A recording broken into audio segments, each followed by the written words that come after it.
Taste the Daily.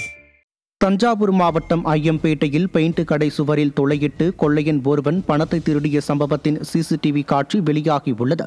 Ayyampettai சாலை தெருவில் செந்தில்குமார் என்பவருக்கு சொந்தமான பெயிண்ட் கடையில் முகத்தை துணியால் மூடிக்கொண்ட நபர் ஒருவர் சுவரில் துளையிட்டு கல்லாப்பெட்டியில் இருந்த 48,000 ரூபாய் பணத்தை திருடிச் சென்றுள்ளார்.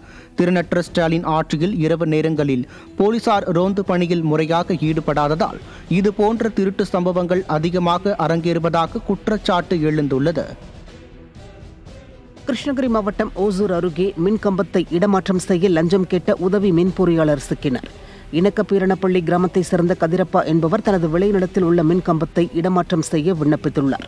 மின்கம்பத்தை இடமாற்றம் செய்ய உதவி பொறியாளர் உதயகுமார் சுமார் 15,000 ரூபாய் லஞ்சமாக கேட்டுள்ளார். இதுகுறித்து கதிரப்பா அளித்த புகாரின் பேரில் உதயகுமார் பிடிபட்டார்.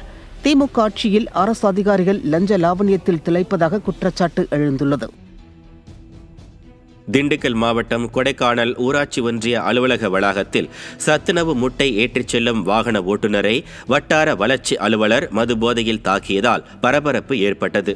கொடைக்கானல் அண்ணாநகர் பகுதியில் அமைந்துள்ள ஊராட்சி ஒன்றிய அலுவலகத்தில் சத்துணவு முட்டை ஏற்றிச் செல்லும் வாகன ஓட்டுநர் அன்பழகனை மது போதையில் இருந்த வட்டார வளர்ச்சி அலுவலர் மற்றும் அரசு வாகன ஓட்டுநர் உள்ளிட்டோர் தகாத வார்த்தைகளில் பேசி அவரை தாக்கி சிகரெட்டால் சூடு வைத்ததாக கூறப்படுகிறது.